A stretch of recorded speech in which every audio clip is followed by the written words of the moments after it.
And we're in a time of extraordinary crisis right now.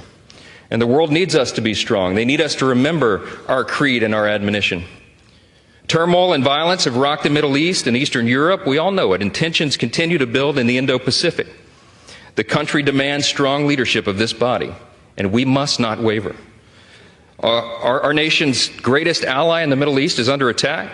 The first bill that I'm going to bring to this floor in just a little while will be in support of our dear friend Israel, and we're overdue in getting that done.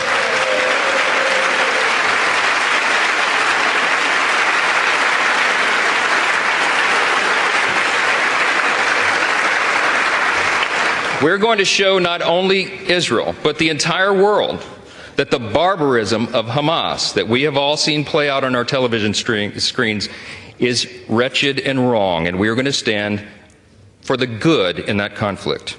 We have a catastrophe at our southern border. The Senate and the White House can no longer ignore the problem. From Texas to New York, wave after wave of illegal migrants are stressing our communities to their breaking points. We know that our streets are being flooded with fentanyl, and all of our communities, children, and even adults are dying from it.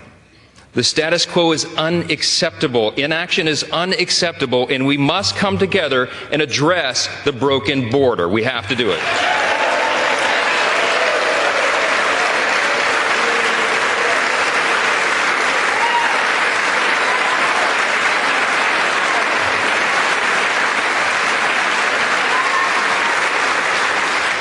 The skyrocketing cost of living is unsustainable, and Americans should not have to worry about how they're going to feed their family every week because they can't afford their groceries anymore.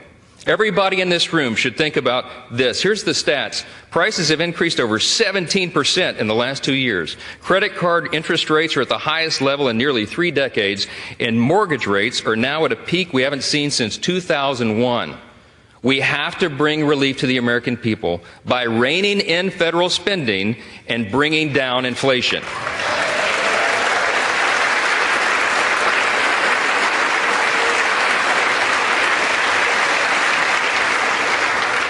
The greatest threat to our national security is our nation's debt. And while we've been sitting in this room, that's right, the debt has crossed almost $33.6 trillion.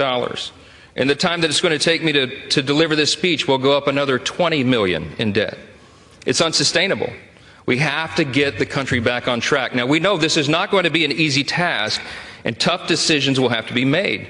But the consequences, if we don't act now, are unbearable. We have a duty to the American people to explain this to them so they understand it well. And we are going to establish a bipartisan debt commission to begin working on this crisis immediately.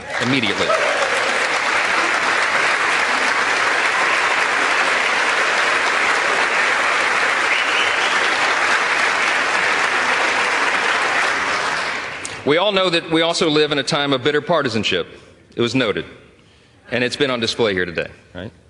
When our people are losing their faith in government, when they're losing sight of the principles that made us the greatest nation in the history of the world, I think we got to be mindful of that. We're going to fight. We're going to fight vigorously over our core principles because they're at odds a lot of times now in this modern era. We have to sacrifice sometimes our preferences because that's what's necessary in a legislative body. But we will defend our core principles to the end.